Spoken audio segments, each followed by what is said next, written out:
What's up, you guys? Welcome back to the channel. Welcome to the channel for those of you who are new. My name is Dipped in Black, also known as Kettle. Today we are getting into something new. We are reading Am I the A-hole Reddit post. Am I the a-hole for telling my wife I want a divorce after she gave me a concussion? Whew.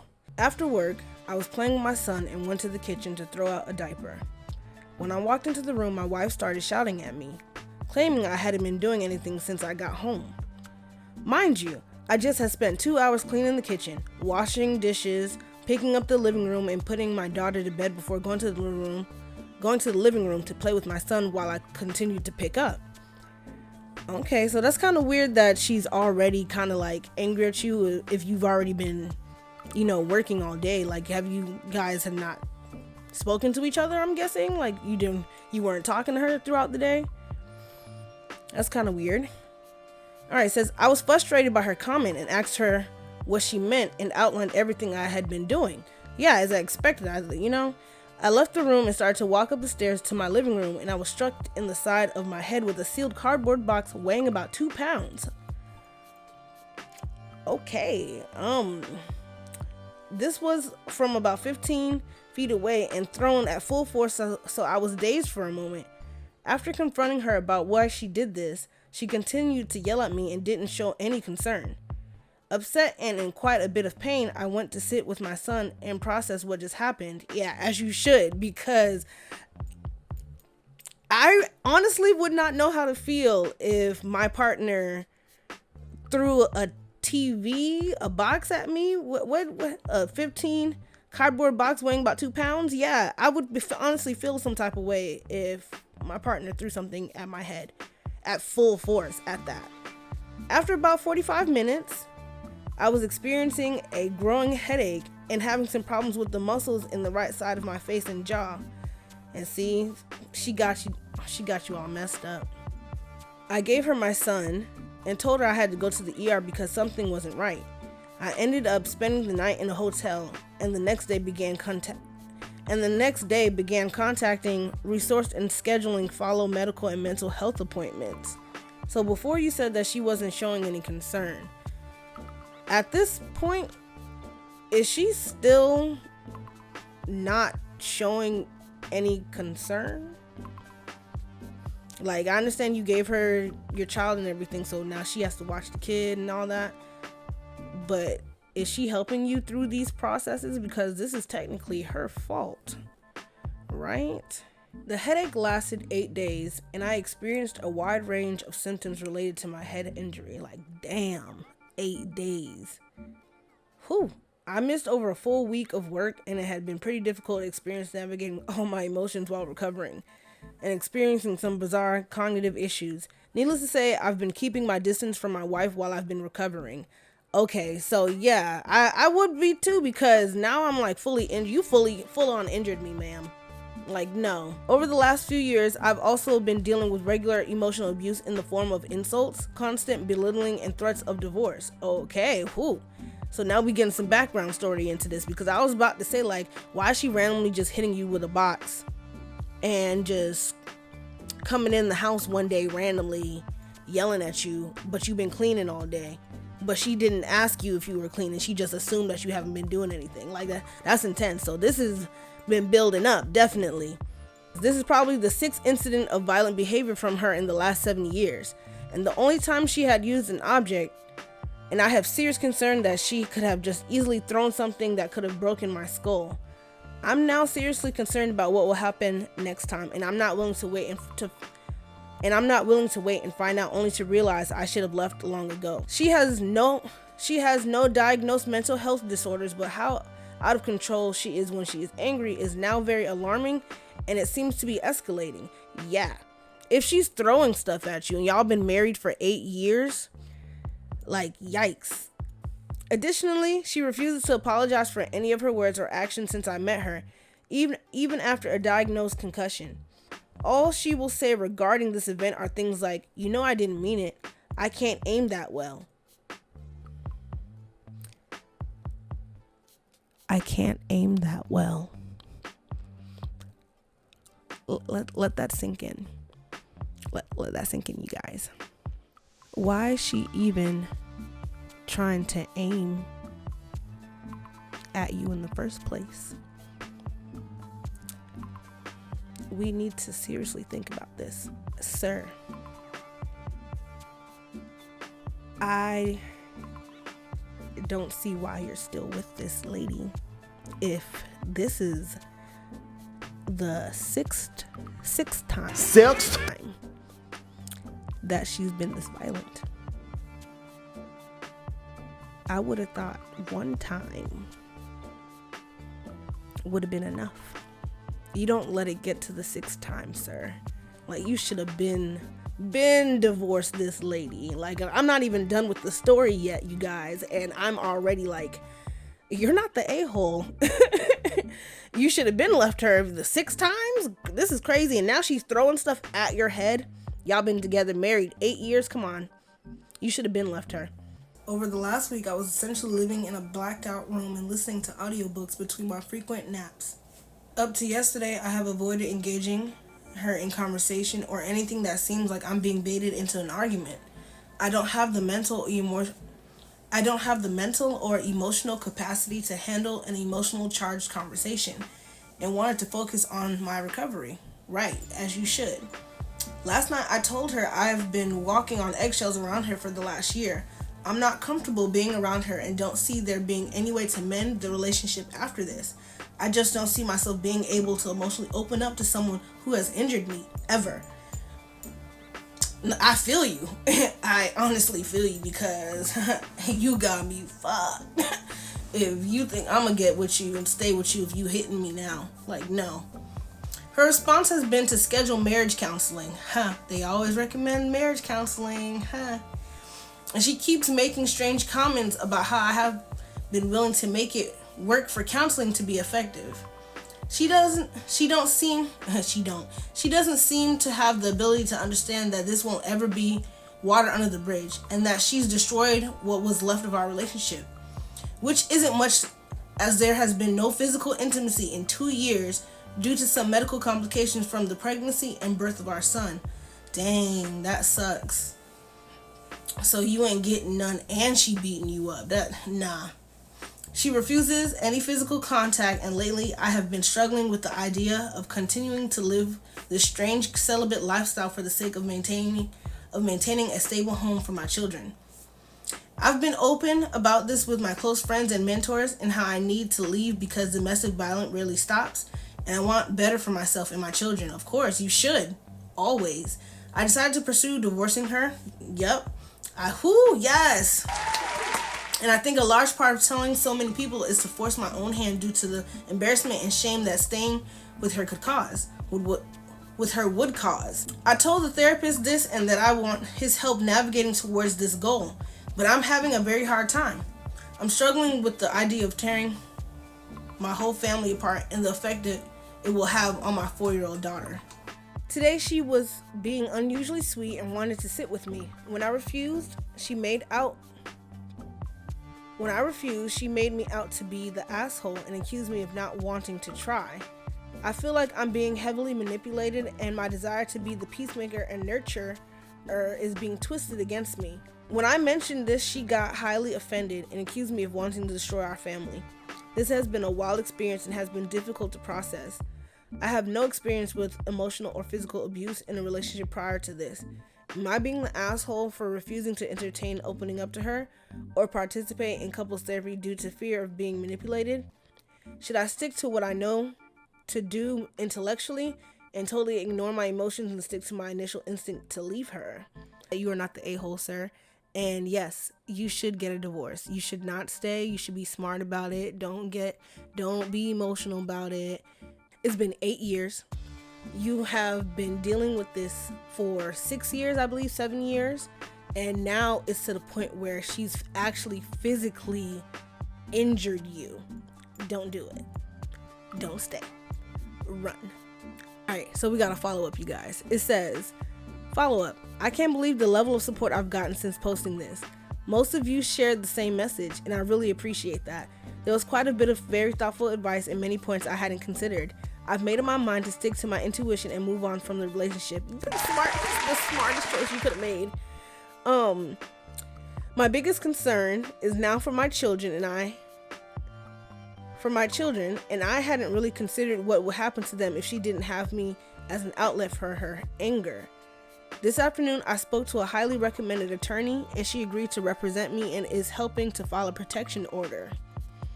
I really appreciate the effort that everyone put into helping me get my head straight, and I intend to follow up with several of you directly.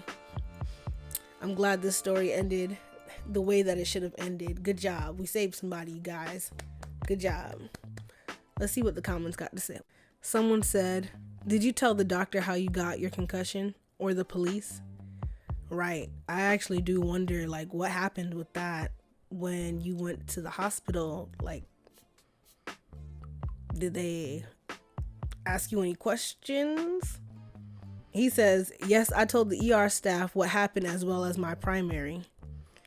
They didn't report her." I'm very surprised at that. A lot of people were saying report domestic violence to the police and file a report. Yup.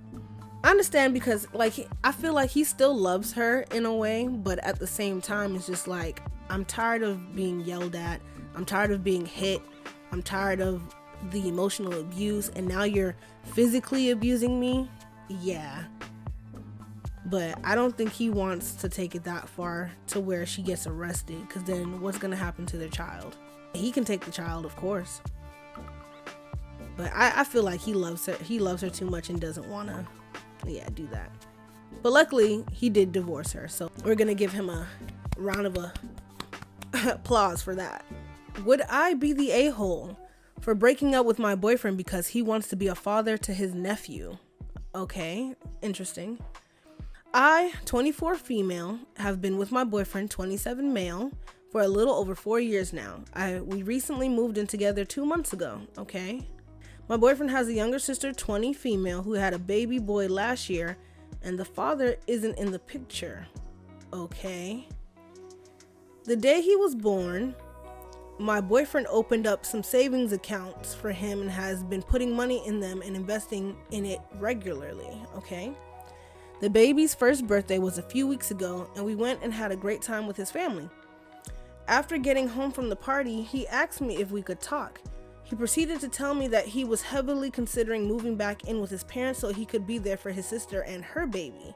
Okay, so he's trying to just save, he's trying to save everybody's babies. Okay. He said it was upsetting to him knowing that his sister's baby daddy wasn't in the picture, and he wanted to do everything he could to be there for him and be the father he needs. So let me get this straight. Okay, so this, I got that wrong. I thought this was her sister who had a baby, and he was trying to be the father. So he has a younger sister, and he's trying to be the father to his younger sister's baby. Okay, let's get back into this. He continued saying that the baby's party made him realize how quickly time flies, especially with young kids, and if he wanted to be the good father he planned to be, he needed to be there for his son as possible. His son. Okay. Him referring to his nephew as his son caught me off guard, as I never heard him refer to him that way before. But that's not really the issue here. Yeah, that was kind of weird. That was kind of weird. The thing is, I've never wanted kids. When we met, I told him I didn't want kids, and throughout the years we've been together, that hasn't changed. He has also told me that he doesn't really want kids either. I guess things changed when he saw his sister have to go through the motions of being a single mother and being the loving brother he wants to be able to be there for her through it all. Okay, yeah, makes sense. You're like, that's your family. You want to make sure that he at least has some type of role model, like, you need somebody to be close to him.